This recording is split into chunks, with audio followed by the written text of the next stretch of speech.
ফিরে এলাম বিরতির পর। আপনারা দেখছেন নিউজ ভ্যানগার্ড, আর আমি দীপেন রয়েছি এই মুহূর্তে আপনাদের সাথে। আজ সকাল থেকে কিন্তু আমরা লোকসভা নির্বাচনের গণনার নানান চিত্র আপনাদের সামনে তুলে ধরছি, নানান খবর আপনাদের সামনে তুলে ধরছি। সকাল থেকে আজ গোটা ভারতবর্ষের কোথায় কে এগিয়ে কে পিছিয়ে, কোন দল কি পজিশনে রয়েছে তা কিন্তু আপনাদের সামনে তুলে ধরছি, এবং তার সঙ্গে নানান বিশ্লেষণও চলছে। এই মুহূর্তে আমাদের সঙ্গে আমাদের আরো দুজন অতিথি জুড়ে গেছেন। রয়েছেন বিশিষ্ট বিজেপি নেতৃত্ব নবেন্দু ভট্টাচার্য এবং রয়েছেন বিশিষ্ট প্রদেশ জাতীয় কংগ্রেস নেতৃত্ব পার্থ আচার্য। আপনাদের দুজনকে স্বাগত আজকের অনুষ্ঠানে। অবশ্যই দর্শক বন্ধুরা, ওনাদের সঙ্গে আমরা আলোচনা তো করব, পাশাপাশি আমরা অন্যান্য রাজ্যেরও রাজনৈতিক বিশ্লেষক যারা, ওনাদের সঙ্গে কথা বলার চেষ্টা করব, জানার চেষ্টা করব যে এই যে ফলাফল যেদিকে এগোচ্ছে ট্রেন্ড, সেটা কোন দিকে নিয়ে যাচ্ছে আমাদের। সকাল থেকে যে ট্রেন্ড এই মুহূর্তে এখন অবধি দেখা যাচ্ছে, এবং এখন অবধি দেখা যাচ্ছে 296টি আসনে কিন্তু এনডিএ জোট এগিয়ে রয়েছে, 229টি আসনে এগিয়ে রয়েছে ইন্ডিয়া মঞ্চ, এবং 18টি আসন অন্যান্যদের দখলে যাচ্ছে। বিজেপি এই মুহূর্তে 20টি আসনে জয়ী হয়েছে, যার মধ্যে রয়েছে ত্রিপুরা পূর্ব আসন, যেখানে 4,86,819 ভোটে কৃতি দেবী দেববর্মন উনি কিন্তু জয়ী হয়েছেন, এবং পাশাপাশি 4টি আসনে জয়ী হয়েছে কংগ্রেস প্রার্থীরা, 2টো আসনে জয়ী হয়েছে জেডিএস, শিবসেনার উদ্ধব ঠাকরের গ্রুপ জয়ী হয়েছে 1টি আসনে, আম আদমি পার্টি 1টি আসনে, হিন্দুস্তান আওয়াম মোর্চা 1টি পার্টির আসনে, এবং এনসিপি 1টি আসনে জয়ী হয়েছে। আমরা বিজেপি 20টি আসনে জয়ী হয়েছে এবং 224টি আসনে আরো এগিয়ে রয়েছে, এবং তার জন্য কার্যত উদযাপন চলছে, কার্যত উল্লাস চলছে। এবং দীনদয়াল উপাধ্যায় মার্গ, দিল্লির বিজেপি সদর দপ্তরের বাইরে কি চিত্র আমরা এই মুহূর্তে দেখে নেব। আপনারা দেখছেন টিভির পর্দায়, এক্সক্লুসিভলি ভ্যানগার্ডের পর্দায়, সেখানে নরেন্দ্র মোদীর প্রতিকৃতিতে পুজো করছেন যারা কর্মী সমর্থকরা রয়েছেন, এবং কর্মীরা উল্লাসে মত্ত সেখানে। বিজেপি দিল্লির, যদিও এখনো একক সংখ্যাগরিষ্ঠতা বিজেপি কে দেখানো যাচ্ছে না এই মুহূর্তে, যতটুকু এগিয়ে পিছিয়ে রয়েছে হিসাব, 244টি সিট দখল করতে পারে বিজেপি, একক সংখ্যাগরিষ্ঠতা নাও পেতে পারে। 370-এর ডাক দিয়েছিল বিজেপি, 370 পাবে বলে বিজেপি আশাবাদী ছিল একা, এবং এনডিএ আবকি বার 400 পার বলা হচ্ছিল। সে জায়গায় দেখা যাচ্ছে এই মুহূর্তে 300 নিচে, অর্থাৎ 296টি আসনে এনডিএ আটকে রয়েছে, এবং বিজেপি আটকে রয়েছে 244টি আসনে। একইভাবে আমরা চিত্র দেখব জাতীয় কংগ্রেসের, দিল্লির কংগ্রেস সদর দপ্তরের সামনে কি চিত্র, সেটাও আমরা দেখার চেষ্টা করব। কংগ্রেস আপাতত 4টি আসনে জয়ী হয়েছে, এবং 94টি আসনে কংগ্রেস এগিয়ে আছে, এবং দেখা যাচ্ছে ইন্ডিয়া মঞ্চ 229টি আসনে এগিয়ে রয়েছে। কংগ্রেস ক্ষমতা দখল করতে পারবে কিনা, ইন্ডিয়া মঞ্চ ক্ষমতা দখল করতে পারবে কিনা, সেটা ফলাফল ঘোষিত হওয়ার পরই জানা যাবে। শেষে কি হয়, সেখানে ক্রিকেট খেলার মতো শেষ বল অবধি কি অপেক্ষা করতে হবে কিনা, সেটা অবশ্যই সময় বলবে। কিন্তু এই মুহূর্তে আনন্দ উল্লাস কংগ্রেস সদর দপ্তরের বাইরে, সেই চিত্র আপনারা এক্সক্লুসিভলি দেখছেন নিউজ ভ্যানগার্ডের পর্দায়। আমাদের সঙ্গে আমাদের দুজন আজকের বিশিষ্ট অতিথি রয়েছেন, নবেন্দু ভট্টাচার্য, বিশিষ্ট বিজেপি নেতৃত্ব, এবং পার্থ আচার্য, বিশিষ্ট কংগ্রেস নেতৃত্ব। নবেন্দু, আপকি বার 400 পার এবং বিজেপির 370 সম্ভব হতে দেখা যাচ্ছে না। হ্যাঁ, এটা তো বিষয় ঠিকই, আমাদের তো এটা পর্যালোচনা হবে। কোথায় ঘাটতি, কোথায় রয়েছে? না, এখনই তো বলা যাবে না সেই ঘাটতিটা কোথায়। আপাতত সব গণনা মানে চলছে, এখনো সব চিত্রটা স্পষ্ট না, তবু প্রাথমিকভাবে যা দেখা যাচ্ছে, এবং যে সমস্ত ক্ষেত্রে গণনা চলছে সামান্য ভোটের হেরফের হচ্ছে, এইটা আমাদের কাছে কাম্য ছিল না।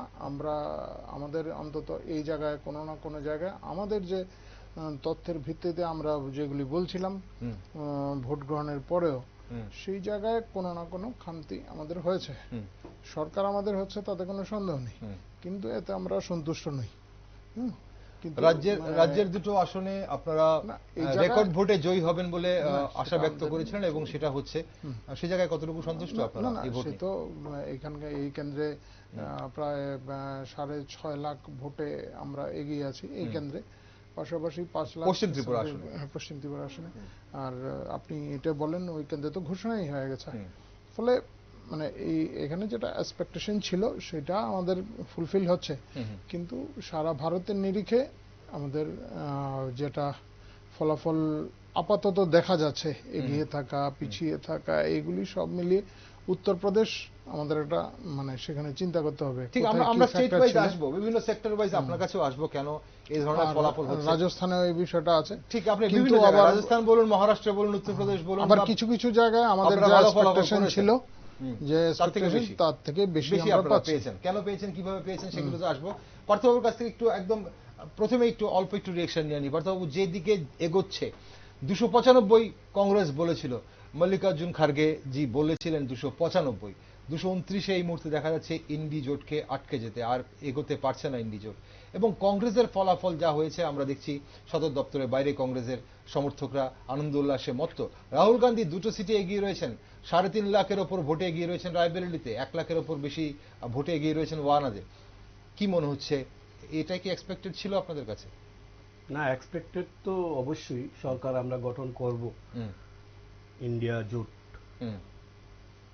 and it is now certain, there is no doubt. আচ্ছা, এক্সিট পোলে যেটা দেখিয়েছিল এবং এক্সিট পোলে যেটা দেখানোর পর সমস্ত মিডিয়াও বলছিল 400 পার, 370, এই সমস্ত বোগাস কথাবার্তা, এখন এগুলি যে বোগাস অলরেডি প্রুভড। অ্যালায়েন্স সরকার গঠন করতে চলেছে, এটা মোর দেন শিওর। আর আপনি বোধহয়, আপনি না শুধু, আমিও লক্ষ্য করছি এরকম খুব কমই হয়েছে যে সদর দপ্তরে দিল্লির লিডিং যে দুটা পার্টি, সেই দুই পার্টি জয়ের আনন্দ উল্লাসে মত্ত। আমরা সবসময় দেখেছি যে একটা দল জয় উল্লাস করে, তো দুটো দলই করছে। নিশ্চয়ই একজন, দুইজন তো আর নিশ্চয়ই জয়ী হবে না, নিশ্চয়ই একজনই জয়ী হবে। কে জয়ী হয়ে করছে, কে পরাজিত হবে তবু করছে, সেটা রাত্র হতে হতে আমরা বলে দেব। তবে এটা শিওর, মোর দেন শিওর, আমি যতটুকু জেনেছি, এটা কোনো মানে I am not giving any political remark, মানে যতটুকু sure, speculation with all positive symptoms, যে ইন্ডিয়া অ্যালায়েন্সই এবার ক্ষমতায় মানে আসছে এবং সরকার গঠন করছে। ওকে, মানে পরিবর্তন হচ্ছে দিল্লিতে, আপনি কিভাবে হচ্ছে সেটা কথা বলার পরে পরে আমরা আস্তে আস্তে বলবো। ঠিক, আমরা ব্যাখ্যা চাইবো, কিন্তু এটা মোর দেন শিওর, নট 99%। ঠিক, আমরা বিভিন্ন সেক্টর ওয়াইজ ব্যাখ্যাতে আসবো। আসলে আপনি যেটা বলছিলেন, এবং যে দুটো দলের কর্মী সমর্থকরাই তাদের সদর দপ্তরের সামনে দিল্লিতে আনন্দ উল্লাসে ব্যস্ত, তো সেখানে দুটো দল তো অবশ্যই আসতে পারে না, যে কোনো একটা দলই আসবে। তো সেখানে একটা হিন্দিতে প্রবাদ রয়েছে, উম্মিদ পে দুনিয়া কায়েম হ্যায়। এবং এই মুহূর্তে যা আমাদের 18 লোকসভা নির্বাচনের গণনা চলছে, সেখানে কিন্তু দুপক্ষেই উম্মিদ পে দুনিয়া কায়েম হ্যায়, এবং সেটাই শেষ হাসি কে হাসবে সেটা অবশ্যই দেখার বিষয়। রাজস্থান, হরিয়ানা, উত্তরপ্রদেশ এই ধরনের ফলাফল কেন করছে নবেন্দ্রবাবু? সে জায়গায় কোথায় ঘাটতি রয়ে গেল? উত্তরপ্রদেশ, রাম মন্দির কি ব্যাকফায়ার করলো বিজেপিকে?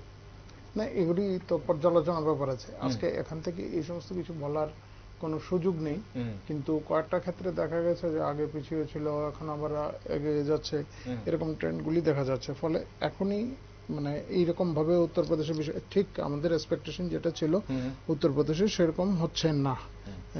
আপাতত বোধহয় কংগ্রেস 7টা জায়গায় এগিয়ে আছে, এবং সাপা সেখানে ভালোভাবে এগিয়ে গেছে।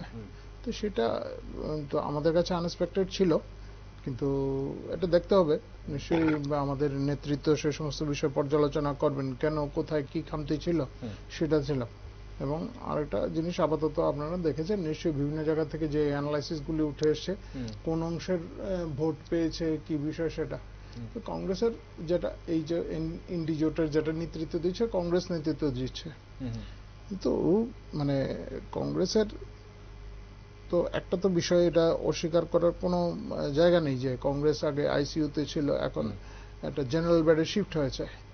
স্বাভাবিকভাবেই আনন্দ করার তো জায়গা আছেই তাদের, এতে কোনো সন্দেহ নেই। এবং গণতান্ত্রিক প্রক্রিয়ায় এইগুলি থাকবে, কোনো রাজনৈতিক দল কখনো উত্থান পতন সেগুলি থাকবে, আমাদের ক্ষেত্রেও সেগুলি থাকবে।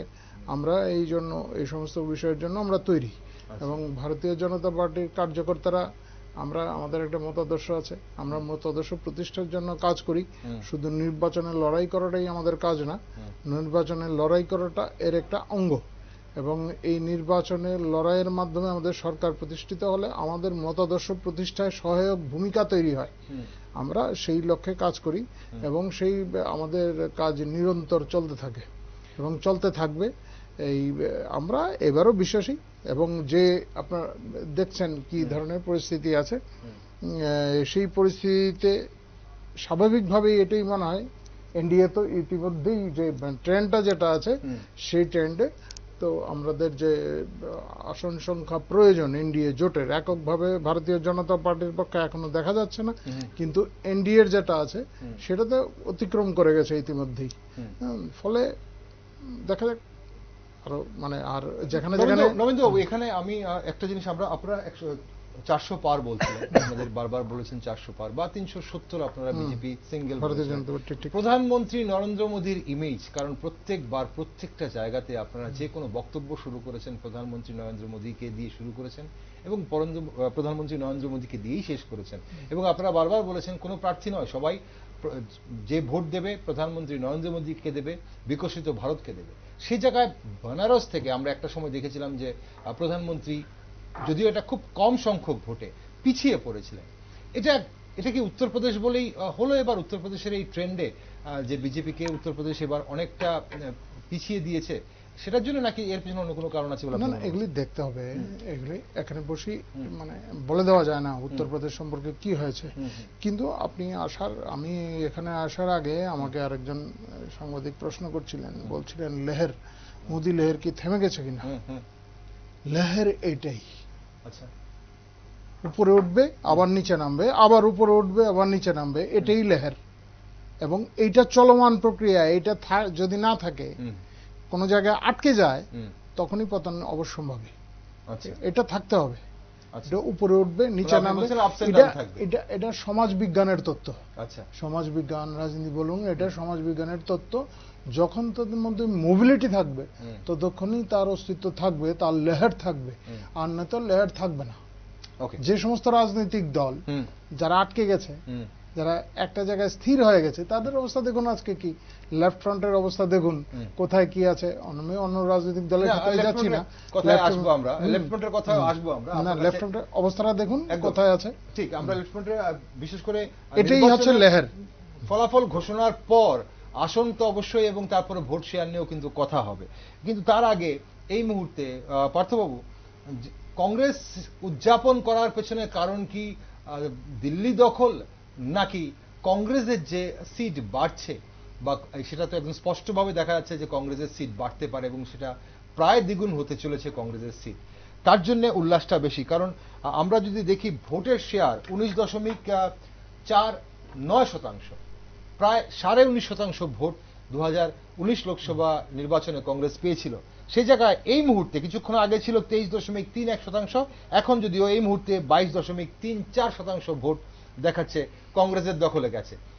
তো সেই জায়গায় দাঁড়িয়ে আপনাদের উল্লাসটা কোন জায়গায়, এবং আপনারা যে এই আত্মবিশ্বাসটা আপনি যেটা বলছিলেন যে ইন্ডি জোট সরকার গঠন করবে, কিভাবে, কোন রাজ্য থেকে আপনারা বাকি 272 ফিগারে, ম্যাজিক ফিগারে পৌঁছতে গেলে কোন রাজ্য থেকে আপনারা সিটগুলো ছিনিয়ে আনছেন বিজেপি থেকে? ইন্ডিয়া সরকার গঠন করছে, আমি তো বললাম প্রথমেই, মোর দেন 100% শিওর ইন্ডিয়া সরকার গঠন করছে। তো আমি নবেন্দ্রবাবু যে কিছু কথা বললেন যে প্রসঙ্গে বলি যে নবেন্দ্রবাবুর গলার সুরটা নরম হয়ে গেছে উত্তরপ্রদেশ। না, সেটা ব্যক্তিগতভাবে না, আমার প্রশ্নটা আগে উত্তর দিন। আমি যেটা বলছিলাম, না আমি বলছি উত্তরপ্রদেশ নিয়ে আমি একটু বলছি। উল্লাসের কারণ কি কংগ্রেস জেতার কারণ নাকি সিট বাড়ার কারণ? না, জেতা 5% ইনক্রিজ। 5 দুপুরবেলা এটা ছিল 7 এবং রাত্রে হতে হতে 8 হয়ে যাবে, এটা আমরা শিওর। 8% বৃদ্ধি পাবে বলছেন। আচ্ছা, 5% increase in a country like India, এত বড় দেশ। এই বছর 64 কোটি 20 লক্ষ ভোটার ছিল, ভোট দিয়েছে। 64 কোটি 20 লক্ষ ভোটার ভোট দিয়েছে এই বছর। তো এখানে 5% increase, it's not a matter of joke. 5% increase মানে সরকার গড়ে তোলার জন্য বা সরকারকে পতনের জন্য মোর দেন এনাফ। তাহলে তো এটা যথেষ্ট জয়োল্লাসটা তার জন্য, জয়োল্লাস তো এই কারণে আছি। প্লাস আমি বারবারই বলছি, আমি জানি না আপনার ব্যাপারটা কেন লাইটলি নিচ্ছেন নাকি কথাটা এড়িয়ে যাচ্ছেন, যে আমরা জোট ইন্ডিয়া না, আমরা সেটাই জানতে India চাইছি। is going to form the government, Fine, সেটা and that's why we are rejoicing. Okay, এই জন্যই আমরা আনন্দ actually করছি। we want to know from where will you get the other seats to reach 272 majority seats?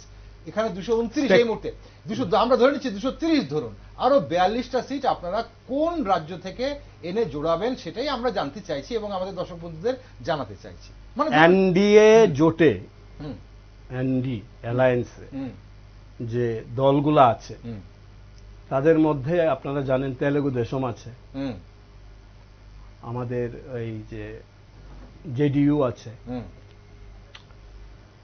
তারা কোনো না কোনো সময়, আমি একটু পলিটিক্যাল অ্যানালাইসিসে যাই তাহলে ব্যাপারটা, কোনো না কোনো সময় নরেন্দ্র মোদীর যে একটা স্বৈরতান্ত্রিক চিন্তা ভাবনা, 2047 সাল অবধি উনি থাকবেন, বিশ্বগুরু হবেন, আন্তর্জাতিক নেতা হবেন, বিবেকানন্দ রকে গিয়ে বিবেকানন্দ হয়ে যান, বিশ্বভারতী এসে রবীন্দ্রনাথ ঠাকুর সেজে যান। তো তার এই সমস্ত সাজগুজ ছল সবকিছু জিরো হয়ে গেছে, অলরেডি প্রুফড। এটা নিয়ে আর তর্কের কোনো অবকাশই নেই। যে উত্তরপ্রদেশ নিয়ে তারা এত নাচানাচি করত, সেখানে তারা জিরো হয়ে গেছে। শাসক অবস্থায় তাদের যদি এই অবস্থা হয়, হ্যাঁ, সেখানে কিরকম ম্যানিপুলেশন হয়েছে আমরা পত্রপত্রিকায় দেখেছি। তাহলে তারা জিরোতেই এসে পড়তো যদি শাসক অবস্থা না থাকতো। তাহলে এই তেলুগু দেশমের যে চন্দ্রবাবু নাইডু, আমি কিছুক্ষণ আগে একজন বিশ্লেষকের, একজন আমাদের জাতীয় স্তরের বিশ্লেষক, আমি একটা প্রোগ্রাম দেখছিলাম, ওটা অনুযায়ী আমি বলছি speculations are there and all the speculations are positive. কারণ চন্দ্রবাবু নাইডুকে যিনি জেলে পাঠাতে চেয়েছিলেন এবং তারপর চন্দ্রবাবু নাইডুর সঙ্গেই আবার জোট হয়েছে, তো এটা কোন ধরনের জোট? যে ধরনের জোট মোদি শাহ তারা করে থাকেন, একদিকে বন্দুক মাথায় রেখে আরেকদিকে সামনে মিষ্টি বিরিয়ানি দিয়ে, যে তুমি মিষ্টি বিরিয়ানিটা খাবে না বন্ধু, তুমি ইচ্ছে হয় খেতেই হবে, নতুবা গুলিটা খেতে হবে। তখন সবাই ভাবে থাক গুলি খাবো না, বিরিয়ানিটাই খেয়ে নিই। কি করব? কারণ বিরিয়ানি না খেলে গুলি খেতে হবে। তো সেই পরিস্থিতিটা কিন্তু আর নেই। ওকে, এই যে 239 বা 40-এর কাছাকাছি বিজেপি, আজকে বিজেপি কতটা হেল্পলেস আছে বিজেপি জানে, এবং সমস্ত ন্যাশনাল মিডিয়াগুলি বিজেপি শেষ হয়ে গেছে, বিজেপির শাসন শেষ, এনডিএ বলতে আর কিছু নেই। আপনি আজকে রাত্রের মধ্যেই খবর পেয়ে যাবেন। ওকে, টিডিপি এবং জেডিইউ একটা বিরাট বড় অভিযোগ পার্থবাবু করছেন এবং স্পেকুলেশন করছেন যে টিডিপি এবং JDU, speculation with positive symptoms. Okay, positive symptoms, TDP এবং জেডিইউ, চন্দ্রবাবু নাইডু এবং নীতিশ কুমার জেডিইউ, ওনারা এনডিএর সঙ্গে থাকবেন না। এবং অবশ্যই সেই বিষয়ে আমরা আর একটু বিস্তারিত আলোচনা থাকবেন না, কারণ তাদের থাকতে বাধ্য করা হয়েছিল, 1 নম্বর পয়েন্ট। ওকে, 2 নম্বর পয়েন্ট হলো তাদের রাজ্যে যে নির্বাচন, সেই নির্বাচন ঘনিয়ে আসছে। বিজেপির হলো সর্বগ্রাসী ক্ষুধা।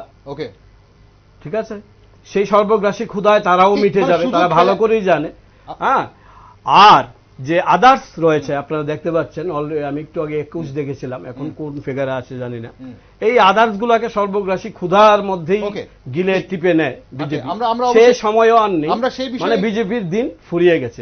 আর আমি একটা কথা বলি, নবেন্দ্রবাবুর কথাটা আমি তো কথা বলতে বলেছি, আমরা জুড়ে গেছি, একজন জুড়ে গেছি, একজন রাষ্ট্রীয় স্তরের, একজন জাতীয় স্তরের একজন মানে পলিটিক্যাল অ্যানালাইসিস যিনি করেন, অশোক দাস, রাজনৈতিক বিশ্লেষক, ওনার সঙ্গে জুড়ে গেছি আমরা, যিনি বিহারের ব্যাপারে একটু বিশেষজ্ঞ। অশোকবাবু, আপনি শুনতে পাচ্ছেন আমাকে? হ্যাঁ, নমস্কার অশোকবাবু। এই মুহূর্তে আমার স্টুডিওতে আমাদের প্রদেশ বিজেপির নেতৃত্ব নবেন্দু ভট্টাচার্য আছেন এবং প্রদেশ জাতীয় কংগ্রেসের নেতৃত্ব পার্থ আচার্য রয়েছেন। আমরা কথা বলছিলাম নানান বিষয় নিয়ে এবং পার্থবাবু যে জিনিসটা জানতে চাইছেন, পার্থবাবু যে জিনিসটা উত্থাপন করেছেন একটি বিষয়, যে উনি বলছেন যে এই মুহূর্তে ইন্ডিয়া মঞ্চের ফিগার যতটুকুই থাকুক না কেন, দিনের শেষে যখন ফলাফল ঘোষণা হবে তখন ইন্ডিয়া ব্লক কিন্তু ক্ষমতায় আসবে এবং সরকার গঠন করবে। তার মূল কারণ উনি যেটা বলছেন সেটা হচ্ছে টিডিপি এবং জেডিইউ, নীতিশ কুমার এবং চন্দ্রবাবু নাইডুকে বলা হচ্ছে যে ওনারা চাপের মুখে এই মুহূর্তে এনডিএতে রয়েছেন এবং সুযোগ পেলে ওনারা আবার পাল্টি খাবেন এবং ইন্ডিয়া ব্লকে এসে যোগ দেবেন। আপনি কি মনে করেন বিষয়টাতে? নমস্কার, আপনাকে প্রথমেই বলে রেখে একটু সময় দেবেন, একটা এমন জায়গায় প্রশ্ন করেছেন একটু সময় লাগবে। আর পাল্টি খাওয়া আমি বলছি এটা যদি উনি উগ্র করে নেন ভালো হয়, কারণ রাজনীতিতে পাল্টি খাওয়া, গয়ারাম, আয়ারাম, পল্টুরাম এই কথাগুলো ব্যবহার না করাই, যারা আপনি প্রদেশ স্তরের যেসব নেতারা আছেন তাদের এগুলো না বলাই ভালো। রাস্তাঘাটের লোক বলবে সেটা ঠিক আছে, কিন্তু প্রদেশ স্তরে যারা শালীনতা নিয়ে কথা বলবেন এটাই আমি আশা করি নীতিশ কুমার সম্বন্ধে বা অন্য যে কোনো নেতা সম্বন্ধে। যাই হোক, আপনি বলেছেন, দেখুন আপনার এই চ্যানেলে আমি 1 মাসের দীর্ঘ সময় ধরে বিভিন্ন সময় বলেছি যে সেই অ্যানালিসিস প্রায় কার্যকরী হয়েছে যে উত্তরপ্রদেশে কিভাবে আঘাত আসতে পারে, মধ্যপ্রদেশে কোনো আঘাত আসবে না এবং বিহারে কিছুটা আঘাত আসবে, যেমন 39টা সিট আর রিকভার করতে পারবে না। কিন্তু এই জায়গা থেকে বলি যে নীতিশ কুমার কেন আবার যাবেন, সেই যাওয়ার রাস্তাটা কি কংগ্রেস রেখেছেন? প্রথমে একরকম নীতিশ কুমারের উদ্যোগে সারা ভারতবর্ষে যে জোট তৈরি হয়েছিল, তখন ইন্ডিয়া নামও ছিল না, তখন মহাজোট বলে সেটা চালানো হয়েছিল। নীতিশ কুমারের কথা অবাধ্য হয়ে সেই মহাজোটের নামকে পাল্টিয়ে দিয়ে ইন্ডিয়া, ইন্ডিকো নানা রকম নাম দিলেন। নাম তো দিলেনই, সেখানে যখন শেষ মুহূর্তে মমতা ব্যানার্জি তিনি কি করলেন না, তিনি প্রজেক্ট করলেন ওনাদের কংগ্রেসের সভাপতি মল্লিকার্জুন খাড়গেকে যে উনি নেতা হবেন এবং সেটাকে সমর্থন করালেন কেজরিওয়ালকে দিয়ে, এবং লালু যাদব মৌন রইলেন। তাহলে কিভাবে নীতিশ কুমারকে অপদস্থ করলেন এই কংগ্রেস পার্টি, এটা দেখুন। সেই জায়গা থেকে কিন্তু নীতিশ কুমার সেই জায়গা থেকে বাধ্য হলেন। আবার আমি বলি এই কথাটাই, বাধ্য হলেন কারণ প্রত্যেকের একটা মান সম্মান আছে, মান সম্মান নিয়ে তাকে টিকে থাকতে হবে। সেই জন্য তিনি আবার পুরনো জোটে ফিরে গেলেন। কারণ হচ্ছে দেখুন, নীতিশ কুমার এমন একজন ব্যক্তি, সারা ভারতবর্ষের আজকের রাজনীতিতে এটা প্রমাণ করে দিলেন নীতিশ কুমার, যে নীতিশ কুমার যদি আজকের ভারতবর্ষের রাজনীতিতে মোদির পরে যদি কারো স্থান থাকে সেটা হচ্ছে নীতিশ কুমার। আর কারণ নেই, কারণ তিনি দেখিয়ে দিলেন যে তিনি এদিকেই যান আর ওদিকে যান, জনগণের জন্য কাজ করেন, জনগণ তাকে ভোট দেয়। আজকেও বিহারে ফলাফল চূড়ান্ত হয়নি, কিন্তু নীতিশ কুমারের পার্টি কিন্তু 1 নম্বরে আছে।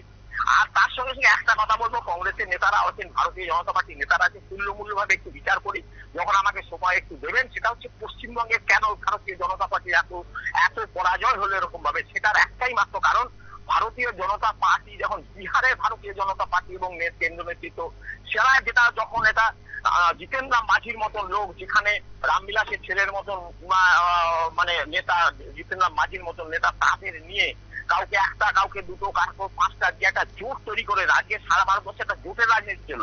আর পশ্চিমবঙ্গে ভারতীয় জনতা পার্টি, বিজেপি থেকে আসা কিছু নেতা এবং একটা নতুন উদ্দীপনায় উঠে আসা কিছু নেতা, যারা পুরনো পুরখাওয়া নেতা, তারা তো ভারতীয় জনতা পার্টি পশ্চিমবঙ্গে আর দেখাই যাচ্ছে না, অনেকেই মারা গেছে। আমি দীর্ঘদিনের পশ্চিমবঙ্গে এইগুলোকে ওয়াচ করছি, দেখছি, সেই জন্যই বলছি। দেখুন একটা উদাহরণ দেবো, এই যে নিশীথ পরামানিকের এই অবস্থাটা কেন হলো, সেখানে একটা আকাশে কখনো দুটো সূর্য ওঠে না। সেখানে ওই অনন্ত মহারাজকে নিয়ে এসে হাজির করলেন। হাজির করার ফলে কি হলো, তিনি যেদিন থেকে এমপি হলেন ভারতীয় জনতা পার্টি, তার পরের দিন থেকেই ভারতীয় জনতা পার্টির বিরোধিতা শুরু করলেন। সেখানে যে পূর্ববঙ্গ থেকে আসা যেসব উদ্বাস্তু মানুষগুলো একবার ঘর বাড়ি ছাড়া হয়েছিলেন, তাদের মনে একটা আতঙ্ক ধরিয়ে দিলেন যে এখানে একটা আলাদা রাজ্য তৈরি হবে। তার ফলে তাদের যে আতঙ্ক, সেই আতঙ্কটা আজকের কিন্তু ভোটের বাক্যে পরিগণিত হলো, প্রতিফলিত হলো। এই ভারতীয় জনতা পার্টি এইরকম ভাবে, দেখুন আর একটা উদাহরণ আমি দেবো, যে মোদীজি আসলেন, অমিত শাহ আসলেন, তারা যেভাবে উদ্বাস্তুদের জন্য কথা বলে গেলেন, সেই কথাটা কিন্তু উদ্বাস্তুরা দীর্ঘদিনের তারা পোরখাওয়া, তারা বঞ্চিত, শোষিত, স্বাধীনতার মানে সেই 47 সাল থেকে আজ পর্যন্ত তাদের দিকে কেউ তাকায়নি, কংগ্রেসও তাকায়নি। বি.আর. আম্বেদকর তার সংবিধানে একটা কলমও লিখে যায়নি, অথচ বি.আর. আম্বেদকরকে যদি কেউ সংবিধান সভা থাকে, সেই উদ্বাস্তু মানুষদের, সেই পূর্ববঙ্গের মানুষগুলো। এই জায়গা থেকে আজকে যখন ওই সিএর কথা বললেন, সেই তখন তারা কিন্তু আনন্দিত হলো। আনন্দিত হয়ে দেখুন আজকে সেই শান্তনু ঠাকুরকে তারা অনেক বেশি ভোট দিয়ে সেই জায়গায় জেতালেন। আমি একটা উদাহরণ দিলাম যে কিভাবে ভারতীয় জনতা পার্টি পশ্চিমবঙ্গের মাটিকে চিনতে পারছে না, এখানে নেতারা ঠিকভাবে কাজ করতে পারছে না, যার জন্য ভারতীয় জনতা পার্টি এখানে বিফল হলো। এখানে একটা বিরাট বড় সম্ভাবনা থাকা সত্ত্বেও, একটা বিরাট বড় একটা ভ্যাকুম থাকা সত্ত্বেও, ভ্যাকুমটাকে ভারতীয় জনতা পার্টি করতে পারলো না। তাদের নীতি, তাদের যেসব পরিপক্ক নেতার অভাব এবং তার একটা জোট রাজনীতি। আমি আপনাকে এত ছোট্ট করে বলতে চাই, অশোকবাবু পশ্চিমবঙ্গের কথা তো আপনি বললেন, পশ্চিমবঙ্গের কথা তো, কিন্তু আমরা উত্তরপ্রদেশের দিকে একটু চোখ রাখবো কিন্তু আপনার কাছ থেকে। এক সেকেন্ডে আমি বলে তারপর ধ্বংস করে যাচ্ছি। সেটা হচ্ছে এখানে দেখুন জোর থেকে বেরিয়ে এসে পুরুলিয়াতে লড়লো, এখানে ফরওয়ার্ড ব্লক তারা আলাদা লড়লো, জয়প্রকাশ জনতা দল বলে একটা জনতা পার্টির একটা পরিবারের একটা গ্রুপ তারা পশ্চিমবঙ্গে লড়াই লড়ছে। এইসব নিয়ে যদি ছোট ছোট পার্টি গুলোকে নিয়ে একটা গ্রহণযোগ্যতা তৈরি করতো ভারতীয় জনতা পার্টি, যেখানে এই যে মাইনরিটির ভেতরে তাদের কোনো গ্রহণযোগ্যতা নাই, তাহলে মাইনরিটির ভেতরে গ্রহণযোগ্যতা তৈরি করতে হবে, যেরকম নীতিশ কুমারের গ্রহণযোগ্যতা আছে সেরকম নেতা তাদের তৈরি করতে হবে। বিজেপির দায়িত্ব আছে যদি তারা এখানে সফলতা দিতে চায়, এখানে সেরকম নেতা তাদের তৈরি করতে হবে, তাদের নানা রকম ভাবে সহযোগিতা তৈরি করতে হবে। ওই চোর শরীরদের ভেঙে টুকরো করে দিয়ে তার ফলে ক্ষতি হয়েছে পাঞ্জাবের এবং আকালিদের সঙ্গে তাদের মনোমালিন্য তৈরি করেছে ভারতীয় জনতা পার্টি। আকালিদের আজকে সেখানে পতন হয়েছে বলে আজকে ভারতীয় জনতা পার্টিরও সেখানে পতন হয়েছে। অশোক বাবু, আমরা এইসব বিশ্লেষণ অবশ্যই করব। আমরা নিশ্চয়ই ভোট পরবর্তী যখন রেজাল্ট বেরোনোর পর কোথায় কেন কিভাবে কি কি ঘাটতি রয়ে গেল, কিন্তু এই মুহূর্তে আমরা একটু ফলাফলের দিকে নজর রাখি। আপনার কাছে যেটা স্পেসিফিক্যালি জানতে চাইবো, যে জিনিসটা আমাদের এই মুহূর্তে একটা দুদিকেরই শিবিরে একটা আশা রয়েছে যে টিডিপি 16টি আসন এবং 12টি আসনে জেডিইউ। তো এখন কথা হচ্ছে যে এই 28টি আসন এনডিএ জোট থেকে কি ভেঙে কি ইন্ডিয়া জোটে আসতে পারে, সেই নিয়ে কিন্তু একটা এটা আমার যেটুকু রাজনৈতিক বুদ্ধিবুদ্ধি আছে মনে হয় না। কদিন আগেই প্রধানমন্ত্রীর সঙ্গে নীতিশ কুমার যে দেখা করে এসছেন, আজকেও যে উপমুখ্যমন্ত্রী আছেন সম্রাট চৌধুরী, তিনি তার প্রতিনিধি মন্ডলী নিয়ে আজকেও কিছুক্ষণ আগে নীতিশ কুমারের সঙ্গে দেখা করেছেন। এটা না, দেখা করেননি, দেখা করতে গিয়েছিলেন, দেখা পাননি। দেখা করতে গিয়েছিলেন, উনি খেতে চলে গেছেন আর দেখা পাননি। আর প্রধানমন্ত্রীর অফিস থেকে অনেকবার ফোন করা হয়েছে দিল্লিতে নীতিশ কুমারকে, নীতিশ কুমার ফোন ধরেননি। আমরা যখন দেখা করতে গিয়েছিলেন নীতিশ কুমার তখন খাওয়ার জন্য লাঞ্চের টাইমে চলে গেছিলেন, তারপরে আবার দুজন প্রতিনিধি মন্ডল সম্রাট চৌধুরীর সঙ্গে গিয়ে তারা দেখা করেছেন। লাস্ট খবর আছে, লাস্ট খবরটা জেনে। ওকে, ঠিক। এবং এখন প্রশ্ন হচ্ছে যে লালন সিং বা মুঙ্গেরা ওনারা কি দেবেন নীতিশ কুমারকে আবার কংগ্রেস শিবিরে ফিরে যেতে? না না না, এমনও তো হতে পারে। প্রধানমন্ত্রী দেখেছেন, প্রধানমন্ত্রী উপপ্রধানমন্ত্রীও তো করতে পারে। নীতিশ কুমারকে নিজে আজকে যখন তাদের একক সংখ্যাগরিষ্ঠতা যদি না থাকে ভারতীয় জনতা পার্টি, তাহলে নীতিশ কুমারকে নিজেকে উপপ্রধানমন্ত্রী তো করতে পারেন। যেখানে শিওর শট আছে, যেখানে তাকে মান্যতা আছে, যেখানে তার গ্রহণযোগ্যতা আছে, সেই জায়গা ছেড়ে কেন কংগ্রেসের মতন একটা ওই রকম পালগোল পাকানোর জায়গায় যেখানে তার মান দেয় না, তার সম্মান দেয় না, কেন যাবে? ওকে, এখানে প্রশ্ন হচ্ছে যে অবশ্যই আপনাকে কংগ্রেস যিনি আমাদের প্রতিনিধি আছেন উনি একটা প্রশ্ন করবেন, তার আগে আমার একটা প্রশ্ন রয়েছে। আপনি বললেন প্রধানমন্ত্রীর কথা, যদি ইন্ডি জোট ওনাকে প্রধানমন্ত্রীর চেয়ার ছেড়ে দেয় তাহলে কি ইন্ডিয়া ব্লকে উনি আসতে পারবেন বলে মনে করেন আপনি? না না, এখন সেই অবস্থা নেই। কারণ দেখুন, যখন এই রেজাল্টটা বেরোবে, রেজাল্টটা বেরোবার পরে যদি এমন একটা জায়গায় যায় যে বিজেপি আরো 200 ওদের যেটা 300-র কাছাকাছি যে আছে সংখ্যাটা এখন 97-98 চলছে, নিজেদের 245-46 চলছে, সেটার থেকে যদি বিজেপির নিজস্ব যে সংখ্যা সেটা যদি আরো 10-15-20 কমে যায় তখন সে সম্ভাবনাটা দেখাবে। এখন পর্যন্ত চূড়ান্ত ফল অবশ্য বেরোয়নি, চূড়ান্ত ফল বেরোবার পরে এই কথাগুলো বলা যায়। ওকে, অশোক বাবু, আমাদের কংগ্রেস প্রতিনিধি পার্থবাবু একটা প্রশ্ন আপনাকে করতে চাইছেন। আচ্ছা অশোক বাবু, আমার একটা কোশ্চেন, তাহলে আপনি এটা মানতে চাইছেন তো যে বিজেপির যে প্রাণ ভ্রমণটা এই মুহূর্তে টিডিপি আর জেডিইউর মধ্যে আবদ্ধ, এই কথা তো মানতে চাইছেন? এবং তারা যদি সাপোর্ট না করে, আপনি বলছেন যে সাপোর্ট করবে, তারা যদি না করে তাহলে বিজেপি তাহলে আইসিইউতে চলে গেল, মানছেন? ঠিক। প্রাণ ভ্রমরা যে নীতিশ কুমারের হাতে আছে সেটা নীতিশ কুমার বুঝেছিলেন বলে আপনাদের সঙ্গে জোট করার জন্য। না না, আমাদের সঙ্গে আসতে লাগবে না, আমি জিজ্ঞেস করছি, উনি যান বিজেপির সঙ্গে যাবেন কার সঙ্গে, আমি জিজ্ঞেস করছি আপনাকে বিজেপি সঙ্গে যদি উনি না যান বা নীরব থাকেন সেই প্রসঙ্গে তখন বিজেপিকে আইসিইউতে চলে গেল, তাহলে এখন কি এটাই কি অবস্থা যে বিজেপি তাদের উপর ডিপেন্ডেন্ট? সংখ্যাটা কত আছে? সংখ্যাটা দুজনের সংখ্যাটা কত? দুটো সংখ্যা যোগ করলে ইন্ডিজোটের যে সংখ্যাটা তার সঙ্গে যোগ করলে কত দাঁড়ায়? হয় নাকি তখন? এক সেকেন্ড, তখন এটা বলা যায়। ওকে, অশোক বাবু, আমরা অবশ্যই চেষ্টা করবো আপনার সঙ্গে আবারও এই বিস্তারিত আলোচনা করতে এবং এই বিষয়টা নিয়ে আলোচনা যতক্ষণ রেজাল্ট বেরিয়ে আসবে আপনার কাছে আরো একবার আমরা পৌঁছানোর চেষ্টা করবো। আপাতত এই মুহূর্তের জন্য ধন্যবাদ। তবে অশোক বাবু, আপনার কাছে আমরা শুধু পশ্চিমবঙ্গে নয়, উত্তরপ্রদেশ নয়, রাজস্থান থেকে শুরু করে মহারাষ্ট্র এবং অন্ধ্রপ্রদেশ থেকে শুরু করে উড়িষ্যা সব ব্যাখ্যা আপনার কাছে চাইবো, কিন্তু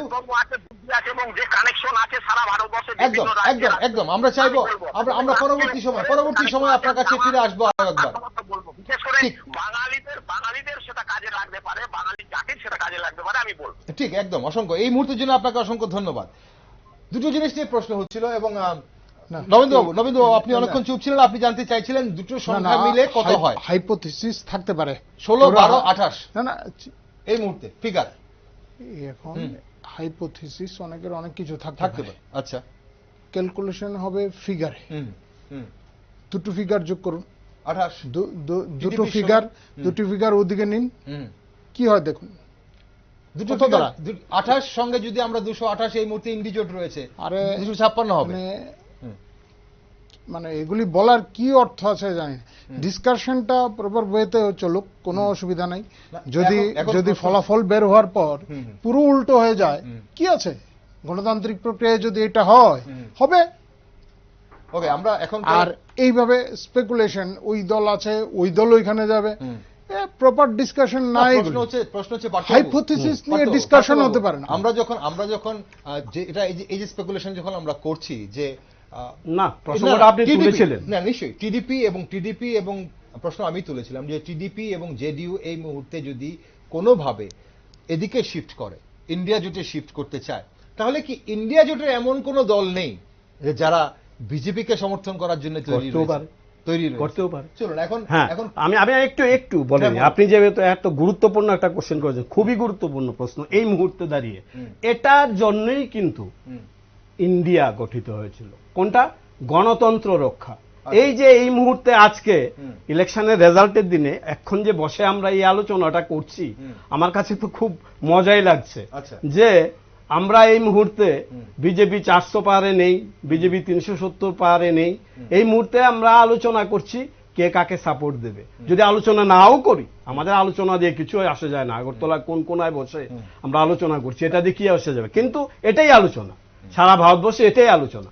আমরা এখন আলোচনা নাও করতে পারি, নরেন্দ্রবাবু বলছেন যে হাইপোথেটিক্যাল কথা বলে লাভ নেই, কিন্তু আলোচনা নাও করতে পারি, কিন্তু এটাই এক্ষণের আলোচনা, এটাই এক্ষণের ইস্যু, এবং এটাই এক্ষণে ডিসাইসিভ ফ্যাক্টর কি হবে বা না হবে। আর যদি না হয় ওরা গঠন করবে, এটাই তো গণতন্ত্র। এই গণতন্ত্রটাকে রক্ষা করার জন্য সেটারই তো লড়াই করছিল ইন্ডিয়া, আর সংবিধানটাকে রক্ষা করার জন্যই তো লড়াই করছিল। ভারতের ইতিহাসে এই গণতান্ত্রিক পরিকাঠামোকে কে প্রথম হত্যা করেছে?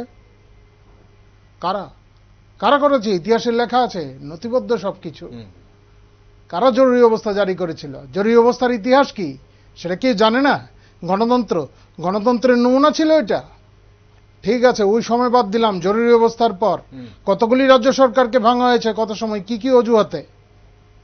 ভারতীয় জনতা পার্টির সরকারের সময় কোথায় কোথায় এই ধরনের ঘটনাগুলি ঘটেছে ইতিহাস আছে কারোর কাছে? এগুলো বলার জন্য বলা, কোথায় রাষ্ট্রপতি শাসন জারি করা হয়েছে দেখাতে পারবেন? দৃষ্টান্ত দেখাতে পারবেন? একটা জরুরি অবস্থা জারি হয়েছে, কোথায় সরকার ভাঙা হয়েছে, কোথায় রাজ্য সরকার তুলে দিয়ে এখানে রাষ্ট্রপতি শাসন দেওয়া হয়েছে দেখাতে পারবেন? কত সংখ্যা হয়েছে এই সময়? কি হয়েছে? আরে মহারাষ্ট্রে কি রাষ্ট্রপতি শাসন জারি হয়েছিল? বিহারে কি হয়েছে? সরকার ভাঙার খেলা, গণতন্ত্র হত্যার খেলা কে করছে? এটা কি রাজ্যে রাজ্যে? আরে এটা গণতন্ত্রের মানে কি? গণতন্ত্রের মানে কি? তাহলে বিজেপি বুঝতো, তাহলে বিজেপির আজকে আপনাদের কি অবস্থা হয়েছে?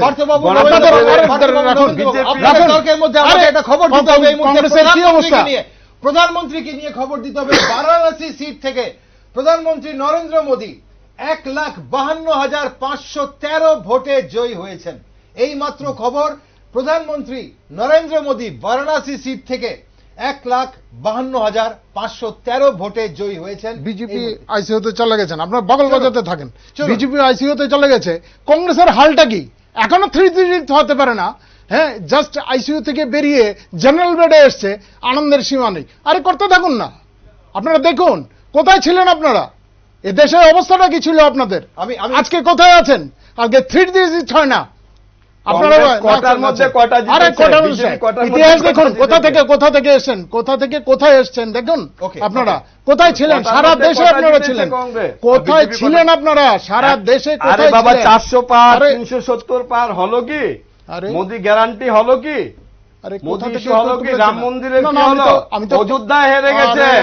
অযোধ্যায় বিজেপি হেরে গেছে রাম রাম করতে করতে। মানুষ মানে মানুষের মাটির সঙ্গে কোনো সম্পর্ক নেই এই দল। খুব ভালো কথা, এটা আমাদের রাম হনুমান নিয়ে মানুষকে বোকা বানানো। খুব ভালো। আমরা উত্তরপ্রদেশে পারিনি, কেন পারিনি সেটা আমরা খতিয়ে দেখবো। আপনাদের অবস্থা কি? আপনারা কি অবস্থায় আছেন? আপনারা কি অবস্থা কালকের মধ্যে খবর পেয়ে যাবেন। ভালো, আপনারা একটু ধৈর্য ধরুন। আপনারা 500 সিট পাবেন।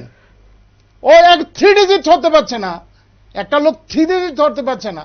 আমি জানি না আপনারা কি ধরনের মানে আলোচনার মধ্যে দর্শক বন্ধুদের আমরা একজন লোক 10-এ 7 পেল, আরেকজন লোক 5-এ 3 পেল, কে বেশি পেল? আমরা একটু সিনারিওটা, কংগ্রেস কটা সিটে দাঁড়িয়েছে? কেন দাঁড়ায়নি? দাঁড়াতে পারে না, অক্ষমতা আপনাদের। আমরা একটু সিনারিওটা দিয়ে দিই। অক্ষমতা আপনাদের। সংবিধান রক্ষা করেছেন আপনারা, কি অবস্থা করেছেন সারা দেশে? নবেন্দ্রবাবু, আপনাদের স্বাধীনতার পর থেকে কয়বার সংবিধানের উপর আঘাত এনেছেন? স্বাধীনতা কোথায়? স্বাধীনতার পর থেকে আপনারা স্বাধীনতা মানেন না। আরে স্বাধীনতা মানেন না, বিরুদ্ধে কথা বলছেন। স্বাধীনতা তো 2014 সালে এসেছে। কি বলেন আপনারা?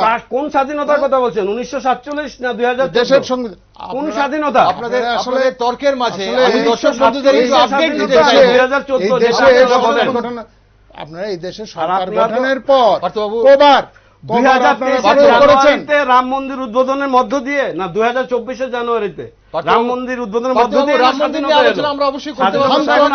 এইমাত্র এলো। আপনার অনেক সময় আছে রাম মন্দির নিয়ে আলোচনা করার, কিন্তু কথাবার্তা বলার। নবেন্দ্রবাবু, আমি একটু দর্শক বন্ধুদের আপডেটটা দিয়ে দিই। আপনারা যে বিষয় নিয়ে আলোচনা করছেন, ট্রিপল ডিজিট বলছেন, আমাদের দর্শক বন্ধুরা হয়তো বুঝতে পারছেন না কি বলতে চাইছেন।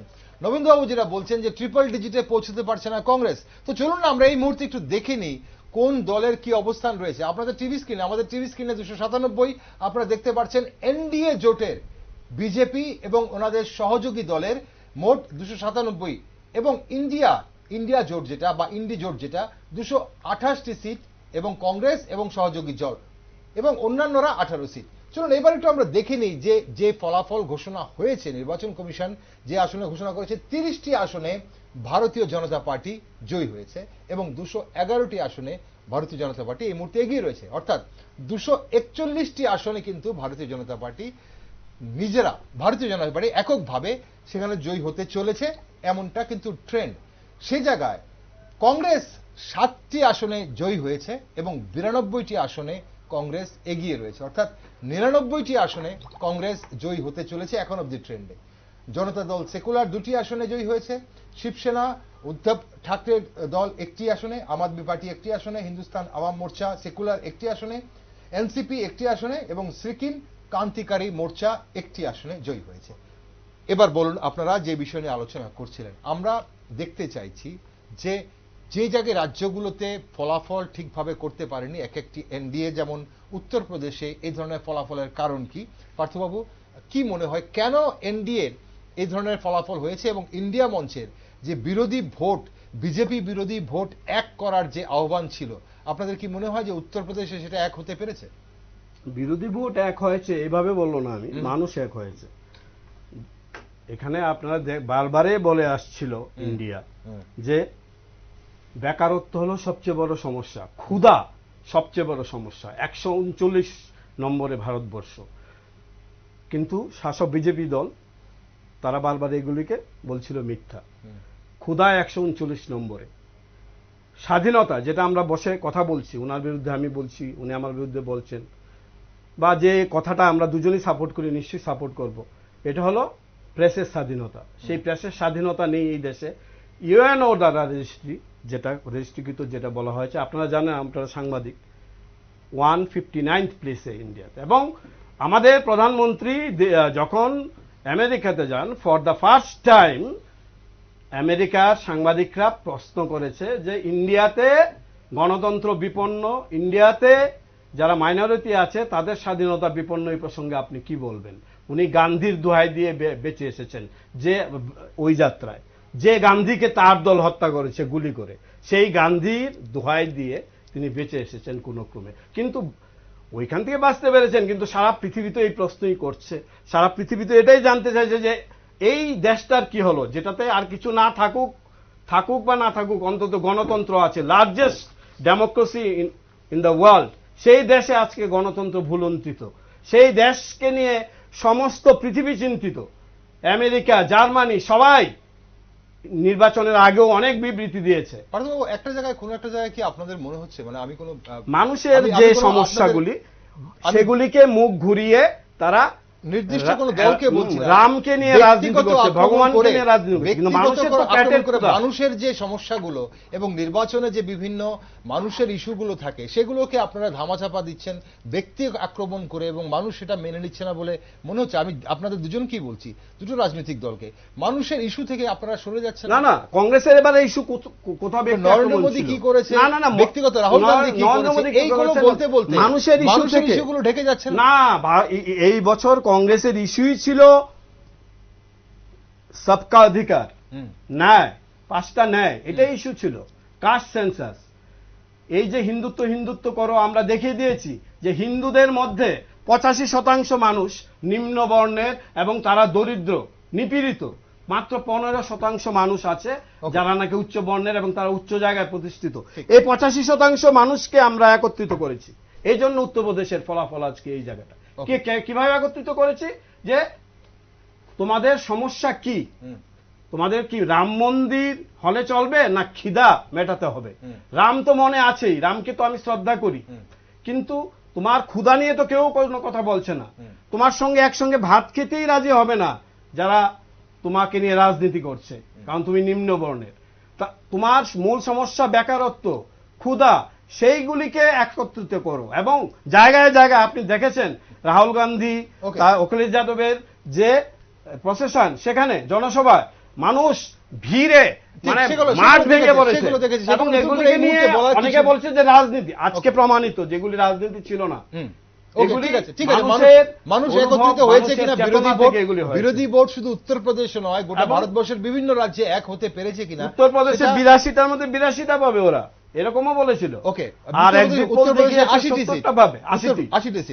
ওকে, চলুন আমরা এই মুহূর্তে এনডিএ জোট যা দেখতে পাচ্ছি 295টি সিটে এগিয়ে রয়েছেন। 3টি সিট এনডিএ জোট থেকে আবার কমছে, 230টি সিটে এগিয়ে রয়েছে ইন্ডিয়া জোট। রাত তো 10টা হতে হতে এনডিএ 200 হয়ে যাবে। চলুন আমরা নবেন্দ্রবাবুর কাছে অবশ্যই যাব। নবেন্দ্রবাবু, এই যে 295তে ফিরে আসছেন, বারবার কমছেন, বারবার বাড়ছেন, কোন একটা জায়গায় কি মনে হচ্ছে যে যেসব জায়গাগুলোতে গতবার 2019 লোকসভা নির্বাচনে ক্লিন সুইপ করেছিল বিজেপি, হরিয়ানা, রাজস্থান এবং গুজরাট, কর্ণাটকে ভালো ফলাফল করেছিল, এবার সেসব জায়গায় ভালো ফলাফল না করার পেছনে কারণটা কি আপনাদের? কর্ণাটকে আসন সংখ্যা এখনো আমাদের বেশি আছে, 21 আর 7 চলছে এই মুহূর্তে। হরিয়ানাতে মানে আমাদের আরো এক্সপেকটেশনটা একটু বেশি ছিল। আর হরিয়ানাতে আপনাদের মনে হয় কৃষক আন্দোলন বা কিছু তো এফেক্ট নিশ্চয়ই আছে, এগুলি তো চর্চা হবেই। হরিয়ানাতে আমাদের মধ্যে একটা যে ছিল, স্পেকুলেশন ছিল, সেখানে মানে আমাদের সমপর্যায়ে চলবে এরকম আমাদের একটা ধারণা ছিল হরিয়ানাতে। আমি তো প্রথমেই বললাম উত্তরপ্রদেশটা নিয়ে আমরা শুধু, হরিয়ানাতে এরকম একটা কন্টেস্টের মুখে আমরা আছি, ছিল মোটামুটি ভাবে হরিয়ানাতে। কিন্তু আবার উত্তরাখণ্ডে আমাদের এক্সপেকটেশনের চাইতে ভালো হচ্ছে, সেখানে 5টাই আপনাদের এই মুহূর্তে এগিয়ে আছে। এখানে এমনটা হওয়ার মানে আমাদের অন্তত অ্যানালাইসিস সেগুলো ছিল। অনেকদিন আপনি পশ্চিমবঙ্গে ছিলেন, পশ্চিমবঙ্গ নিয়ে একটু শেষ বেলায় আপনার সাথে আলোচনা করতে হবে। পশ্চিমবঙ্গে এই ধরনের ফলাফলের আপনারা নিশ্চয়ই সেটা নিয়ে পোস্টমর্টম হবে, আপনারা পরে করবেন নিশ্চয়ই, কিন্তু আপাতত দৃষ্টিতে এটা কি এক্সপেক্টেড ছিল যে ডাবল ডিজিটও পৌঁছতে আপনাদের সমস্যা হয়ে যাচ্ছিল? পশ্চিমবাংলাতে যে আমাদের সাংগঠনিক সমস্যাগুলি আছে সেগুলিতে আমরা রিপোর্ট দিয়েছি। আমরা যারা যারা ত্রিপুরা থেকে গেছি বা অন্যান্য রাজ্য থেকে বিশেষ দায়িত্ব নিয়ে যারা গেছেন তারা রিপোর্ট দিয়েছেন। সাংগঠনিক অবস্থা পশ্চিমবাংলায় তো আমাদের সেইভাবে মানে অন্যান্য জায়গার তুলনায় স্বাভাবিকভাবে কিছু দুর্বল, এবং সেখানে যেটা হয় পশ্চিমবাংলায় যেটা হচ্ছে সেটা হচ্ছে শাসক দল যারা আছে তৃণমূল কংগ্রেস, অন্যান্য দলের উপর, শুধু ভারতীয় জনতা পার্টি না, অন্যান্য দলের উপর যেভাবে মানে রুলার চালায় এবং পুলিশ যেভাবে ইয়ে করে নিয়ন্ত্রণ করে সমস্ত ব্যবস্থা, সেগুলি তো বিষয়। এবং আগামী দিনে নিশ্চয়ই নির্বাচন কমিশনের কাছে এগুলি লিখিতভাবে গেছে। একটা ন্যারেটিভ পশ্চিমবঙ্গে একটা ন্যারেটিভ তৈরি হয়েছে বা সেটা চলছে যে বামপন্থার যে ভোটগুলো আছে, বামপন্থী ভোটগুলো, সেগুলো গিয়েই বিজেপিকে স্ট্রং করেছে। এবং এবার যেহেতু কংগ্রেস এবং বামফ্রন্ট একসঙ্গে লড়াই করছে এবং এটা আইএনডিআই মঞ্চ তৈরি হয়েছে, সেখানে বামপন্থী ভোটগুলো আবার তার মধ্যে কিছু একটা অংশ বামপন্থী ভোট আবার ফিরে এসেছে বলেই বিজেপির এই ধরনের ফলাফলের কারণ। এই অ্যানালাইসিসটা আমিও দেখেছি, কিন্তু আমার মনে হচ্ছে এটা সর্বাংশে সত্য বলে আমার মনে হয় না। কারণ এটা যদি হতো বামপন্থীদের এটা ভালো ফল আশা করা যেত, এবং কংগ্রেসের ক্ষেত্রেও সেরকম। আমি আসার আগে আমি যতদূর দেখছিলাম অধীর চৌধুরী তিনি মানে হারতে বসেছেন, এরকম একটা ট্রেন্ড দেখা যাচ্ছে। এটাও আনএক্সপেক্টেড তাদের জন্য, বা বহরমপুর থেকে পিছিয়ে আছেন। এই সমস্ত যে বিষয়গুলি, তো এটা একটা এফেক্ট থাকা দরকার, ওইখানে এফেক্টটা পড়তো, কিন্তু এফেক্টটা সেইভাবে পড়ছে না। তৃণমূল যেখানে যেরকম ভাবে যার উপর দমন পীড়ন চালানো যায় সেটা করছে, এবং পুলিশ সেক্ষেত্রে একটা সহায়ক ভূমিকা পালন করছে, তাদের সিভিক পুলিশও আছে। কারণের মধ্যে তাহলে আপনারা এটাও ধরছেন দমন পীড়ন তৃণমূল কংগ্রেসের শাসক দল। এবং এখনকার ছবি যদি আপনি দেখেন, এখনকার সবগুলি আসনের ফলাফল ঘোষণা হয়নি, এখন ইতিমধ্যেই বিভিন্ন জায়গায় শুরু হয়ে গেছে। আচ্ছা, এবং আমার তো মনে হয় না যে পশ্চিম বাংলায় যে অন্যান্য আমরা ছাড়াও যারা আছে তারাও শান্তিতে থাকতে পারবে বলে আমার মনে হয় না। এবং যারা এবং দিল্লির যে সমস্ত রাজনৈতিক দলগুলি আছে যারা এনডিতে তৃণমূলকে নিতে চাইছেন, তার বিরোধিতা তো পশ্চিমবাংলা থেকেও হচ্ছে, এবং তারা আগামী দিনে কি অবস্থান নেন সেটাও দেখার বিষয়। পরিস্থিতিটা পশ্চিমবাংলার পরিস্থিতিটা সারা দেশ থেকে আলাদা, সম্পূর্ণ জটিল পরিস্থিতি সেখানে। ওকে, ধন্যবাদ। আমি এই মুহূর্তে আর দর্শক বন্ধুদের আমরা অবশ্যই একটা বিরতিতে যাব, কিন্তু তার আগে আরেকবার যে আসনগুলোর ফলাফল ঘোষণা হয়ে গেছে তা একটু এক নজরে আপনাদের জানিয়ে দিই। ভারতীয় জনতা পার্টি বিজেপি 36টি আসনে এই মুহূর্তে জয়ী হয়েছে, আরো 203টি আসনে বিজেপি এই মুহূর্তে কিন্তু এগিয়ে আছে, অর্থাৎ মোট বিজেপির এককভাবে 239 এই মুহূর্তে ইলেকশন কমিশন বলছে, ইলেকশন কমিশনের রেজাল্ট বলছে। কংগ্রেস, জাতীয় কংগ্রেস 9টি আসনে জয়ী হয়েছে এবং 90টি আসনে এগিয়ে রয়েছে। জনতা দল সেকুলার 2টি আসনে জয়ী হয়েছে, শিবসেনা উদ্ধব ঠাকরে 1টি আসনে জয়ী হয়েছে, আম আদমি পার্টি 1টি আসনে, হিন্দুস্তান আওয়াম মোর্চা সেকুলার 1টি আসনে, এনসিপি 1টি আসনে, সিকিম ক্রান্তিকারী মোর্চা 1টি আসনে এবং আজাদ সমাজ পার্টি কাশিরামের 1টি আসনে জয়ী হয়েছে। আমরা একটি ছোট্ট বিরতি নিচ্ছি, বিরতির পর আমরা ফিরে আসবো। আপনার সঙ্গে থাকুন, দেখতে থাকুন নিউজ ভ্যানগার্ড।